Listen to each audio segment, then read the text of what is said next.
নিলামে বিক্রি হওয়ার মতো অনেক কিছুই আছে, তবে নিলামের টেবিলে যখন কারো ব্যবহৃত টিস্যু উঠবে তখন নিশ্চয়ই বিষয়টি ভালোভাবে নেবেন না। তেমনটি করেছে সবার প্রিয় বার্সেলোনা। লিওনেল মেসির টিস্যু বিক্রি করে দিয়েছে তারা। মনে থাকার কথা, মেসিও এফসি বার্সেলোনায় একটা টিস্যু পেপারে সাইন করেছিল। সেই টিস্যু পেপারকে ফুটবল ইতিহাসের সেরা টিস্যু পেপার বলে আখ্যায়িত করা হয়, কারণ এই পেপারে সাইন করেছিল বার্সেলোনাও তাদের ইতিহাসের সেরা ফুটবলার। এছাড়াও এই পেপারে আলাদা একটা গল্পও আছে, যার কারণে যুগে যুগে টিস্যুর মাহাত্ম্য কেবল বেড়েছে, সঙ্গে হু হু করে দামও বেড়েছে। আর এই সুযোগের অপেক্ষায় যেন করেছিল বার্সেলোনা। অপেক্ষা করছিল এই দিনটার, যেদিন টিস্যুর দাম হবে 100 কোটি টাকারও বেশি। যখনই দেখেছে এই টিস্যুর দাম হতে পারে 100 কিংবা এর বেশি, তখনই বার্সা এই টিস্যু পেপার নিলামে ওঠানোর সিদ্ধান্ত নেয়।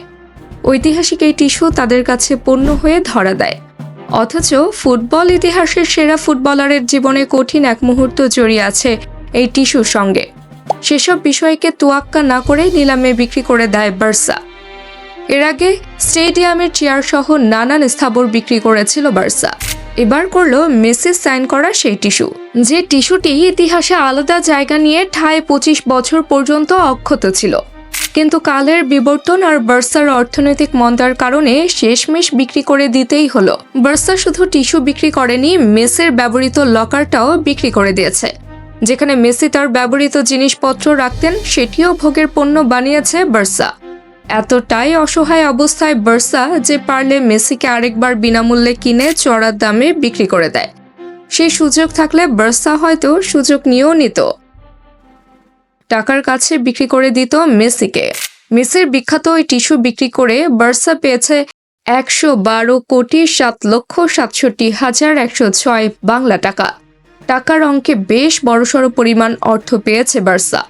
মূলত নিজেদের ইনকাম বাড়ানোর চেষ্টা থেকেই এমনটা করছে বার্সা। তবে এহেন অহেতুক কাজ এর আগে ম্যারাডোনার সঙ্গেও করেছে বার্সা।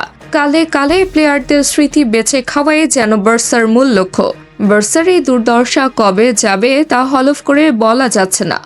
নিজেদের আর্থিক দৈন্য দশা কাটাতে পারবে তো বার্সা? তাবাসসুম হক, আনিকা, টিম স্পোর্টস।